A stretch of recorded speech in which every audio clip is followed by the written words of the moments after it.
Yeah, boy.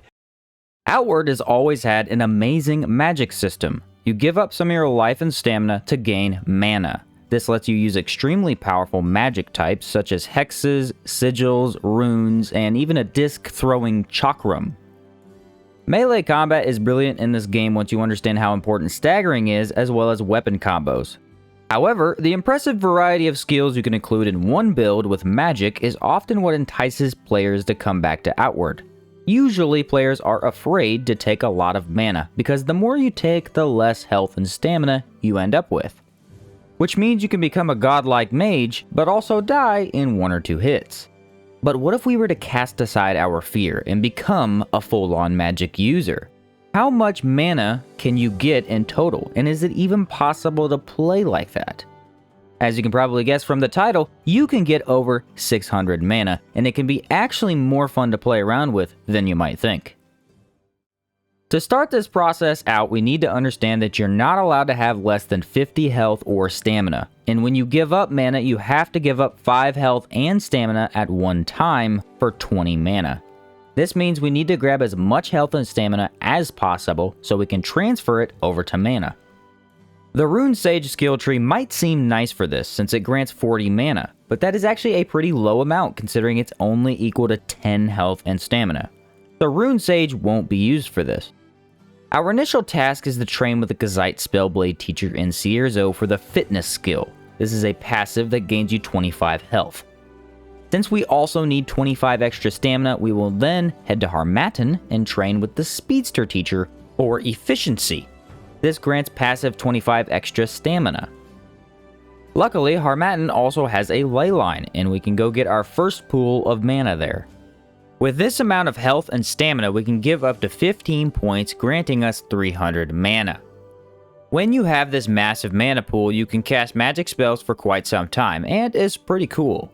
However, your stamina will not last long at all, and from here on out you are at maximum 2 hits away from death. 300 mana is pretty great, but we can get more, so let's head over to Berg. In Berg, we can talk to the Wild Hunter teacher and learn the Survivor's Resilience skill. This grants plus 40 health and will take up one of your 3 breakthrough points. 40 health means a lot more mana, so this skill is very beneficial for this experiment. Next, we walk on over to Monsoon and learn Steadfast Ascetic from the Warrior Monk teacher. This one grants us plus 40 stamina, meaning we can now transfer more into mana. But again, it will use a breakthrough point. After heading back to a ley line, we can transfer 8 more points into magic, bringing us up to a total of 460 mana. Sadly, this process means we won't use much else from either of the 2 skill trees we took, because they require a lot of melee combat. There's just not enough stamina to effectively use those.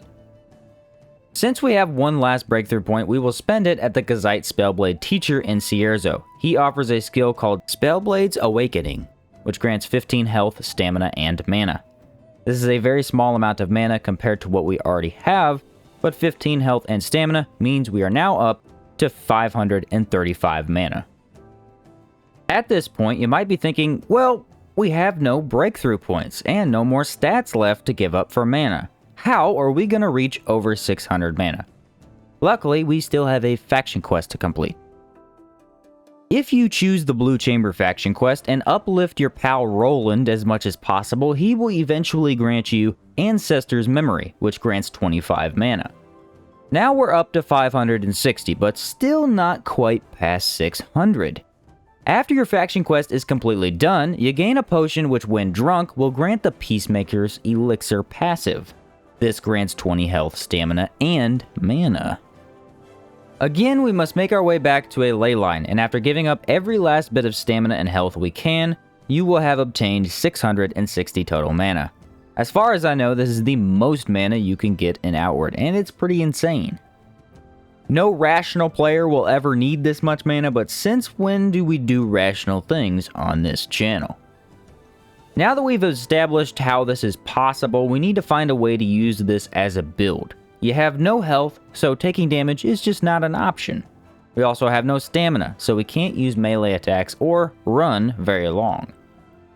Our good old friend the Master Trader set is going to be your savior. With this armor set, you can get a huge bump in stamina cost reduction, meaning you don't need to use as much of the limited amount we have.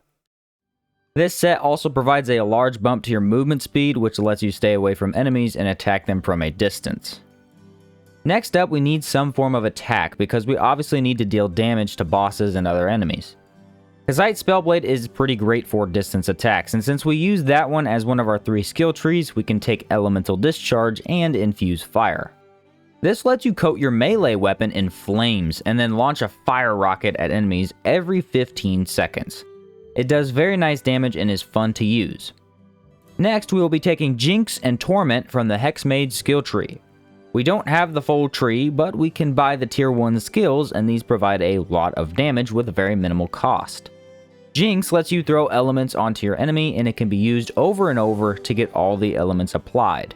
Torment can then be activated to explode these hexes and deal insane levels of damage. The Decay and Fire Hex also deal damage over time, meaning this is our most effective way to kill enemies. I also recommend a shield as it comes in handy for blocking projectiles. Considering we will always be at mid to long range distance, you will be primarily avoiding projectiles instead of melee attacks. Your choice of weapon is pretty open, but I enjoy something with a lot of durability for Elemental Discharge, or something very fast if you're forced into melee combat. We don't need mana regen because potions are so easy to craft, and in case you don't remember, we have over 600 mana. There will often be an excess amount for you to use. Is this an ideal build? Not even close. We have 2 skill trees that offer us very little, but it is a fun idea, and possibly a challenge run for those of you looking for something interesting. You will often die if you take any damage at all, and this is especially true against arrows. Any archer you come up against can one-shot you, and it's infuriating to say the least. All in all though, it is possible to play with over 600 mana, and compared to my usual builds that only have around 80, this provides me with something very unique. Consider becoming a pure magical being and giving this a go to see if you have what it takes to beat Outward with max mana. Thanks for watching the video, and I will see you in the next one.